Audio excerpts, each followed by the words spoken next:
pouvoir de remédier à beaucoup de problèmes que nous connaissons, que ce soit l'emploi des jeunes et même ce phénomène de terrorisme. Je disais tantôt que les dévanciers tels que le ministre de l'économie l'a cité, Joseph Kizerbo, que ce soit Cheikh Anta Diop ou Souleymane Soulama, ont tous prôné ce que nous appelons donc le développement endogène et inclusif. Mais nous n'avons pas peut-être compris le sens donc de tout ce qu'ils nous disaient. Et plus tard, le président, feu capitaine Thomas Sankara, nous avait dit d'oser inventer l'avenir. Nous n'avons peut-être pas compris le message en son temps. Il a encore ajouté, produisons ce dont nous avons besoin.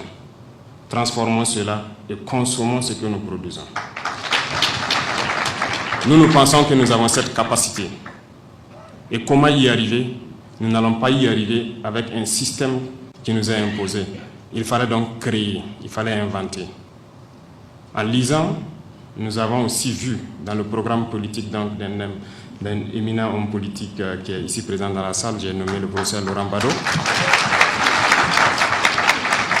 qui a passé son temps à nous rappeler qu'il fallait que nous fassions du développement endogène le levier de notre socle économique. Mal compris, ou je ne sais comment qualifier, nous avons décidé de mettre en pratique tout ce que nos dévanciers nous avaient conseillé et que nous n'avons pas voulu peut-être écouter ou comprendre. Voilà pourquoi en février, nous avons décidé de créer l'agence pour la promotion de l'entrepreneuriat communautaire. Et cette agence, le travail que va faire l'agence doit rejoindre un travail que le ministère de la Jeunesse et de l'Emploi est en train aussi de développer. Si vous avez suivi ces derniers temps, nous avons lancé à FADA donc les bureaux qui doivent s'installer dans nos universités pour essayer de recanaliser nos étudiants vers l'emploi, la formation donc pour l'emploi.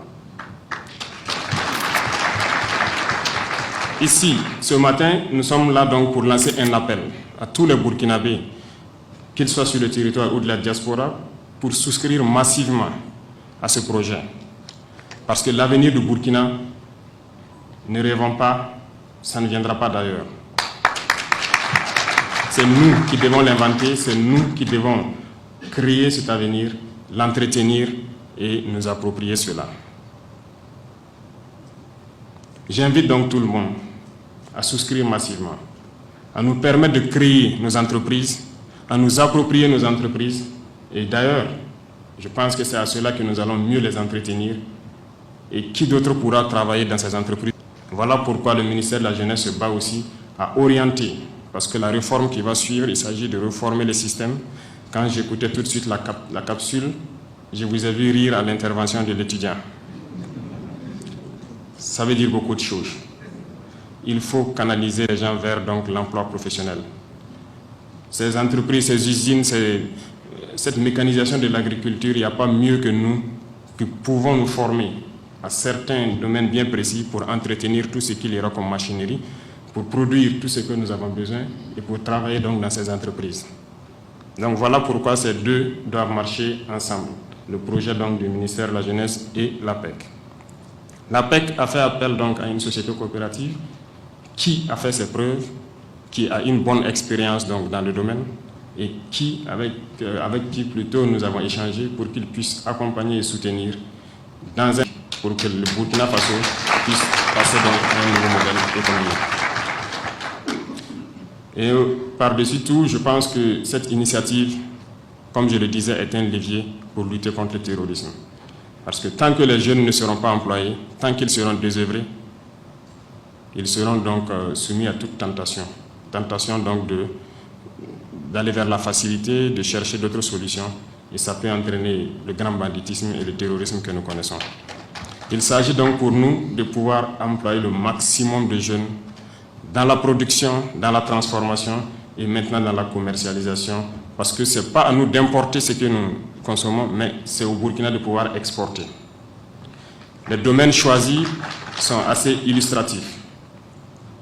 Il s'agit donc de produire, de transformer certaines matières et aussi d'exploiter nos ressources par nous-mêmes. Parce que cette jeunesse est vaillante. Lorsque nous faisons un tour sur les sites artisanaux, on les voit plonger dans les profondeurs de la terre sans équipements de sécurité, sans souci, à la recherche de l'or. Nous pouvons mécaniser le domaine, donner un peu d'amélioration et pouvoir produire notre or nous-mêmes. S'ils le font déjà avec assez de courage, avec assez de témérité, il va de soi que nous développons des entreprises semi-mécanisées pour les accompagner et que le Burkina ne soit pas seulement cette terre où des entreprises étrangères viennent donc piller nos ressources et repartir sans que nous puissions faire un bénéfice de notre population. Sur ce, donc, nous ne serons pas longs. C'est quelques exemples, quelques explications pour montrer à tous ceux qui sont peut-être hésitants ou ceux qui n'ont pas compris que nous allons souscrire massivement. Nous allons prendre en compte notre destin parce que c'est là que cette phrase a tout son sens et nous allons évoluer vers un avenir radieux. Et je compte sur tous ceux, les Burkinabés de l'intérieur comme de l'extérieur, pour une souscription massive pour qu'avant la fin de l'année, poussent des terres, de nouvelles usines, de nouvelles entreprises au profit de tous les Burkinabés. La patrie ou la mort. Merci, camarades.